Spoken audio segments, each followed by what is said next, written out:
Hey guys, welcome back. I'm Nat from Nat to Numbers, and I am so excited that you're here with me on numerologist.com because it's time. It's time for us to move into May and to talk about the energy, the magic that May is holding for us. So this is your May 2020 Numerology Forecast. Stay tuned.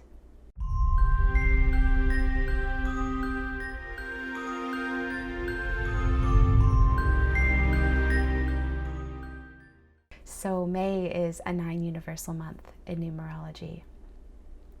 And the 9 can confuse us. The 9 is the end of the number spectrum, so it represents endings, completions, letting go. But it brings forth incredible gifts. If you properly leverage this energy of endings, you're able to access more passion, renewed purpose, feeling that a burden has been lifted off of your shoulders, and you're able to actually access and build a better future. So remember, in 2020, this whole year, the infinite intelligence behind existence, I call it the zero, you might call it God, your creator, the universe, it's asking us to build a solid foundation for our future. That's what this whole year is all about. And every single month this year, we're getting a sort of spiritual assignment, an assignment around boundaries, building boundaries, specific types of boundaries each month to protect our dreams. And the boundaries that show up when we're dealing with the 9 are boundaries around the past. Sit with that for a moment. Why would we have to have boundaries around the past? Because we can sabotage ourselves by being distracted by the past or dwelling on the past. And I know this intimately because I have a 9 in my core chart. I have a 9 expression number. And all of the people that I know in my personal life that have a 9 in their core chart, all of my clients that have that 9 also struggle with this, with feeling that they have to dwell on the past, do a lot of inner work before they can then move forward into the future, before they can then go out there in the world and go for their dreams. So this month, we are being asked to put up boundaries around the past, to let go of the baggage that's been holding us back, that's been slowing our roll, that has been adjusting our gaze from that beautiful emerald city ahead to the rearview mirror, thinking about all the things that have happened. Now, when I say boundaries around the past, it could be something that happened 10 years ago that keeps on distracting you, keeps on taking up your energy, that you think you have to solve it or analyze it or figure it out before you can move forward. It could be something that happened a year ago, a month ago. It could be the coronavirus even, or it could be something that happened yesterday.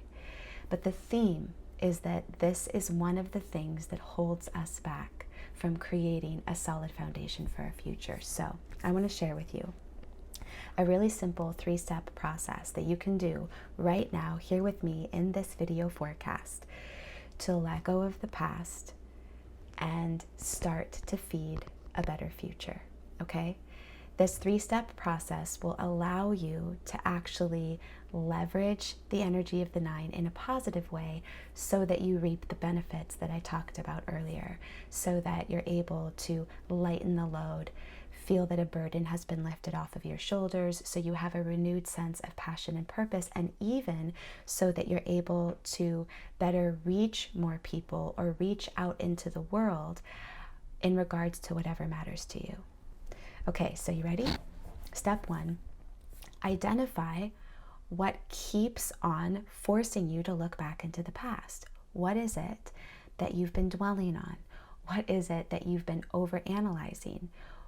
What is it that has been distracting you about the past? It could be an argument, an issue, a circumstance that keeps on making you upset. So identify what you've been dwelling on about the past. Okay? Step 2.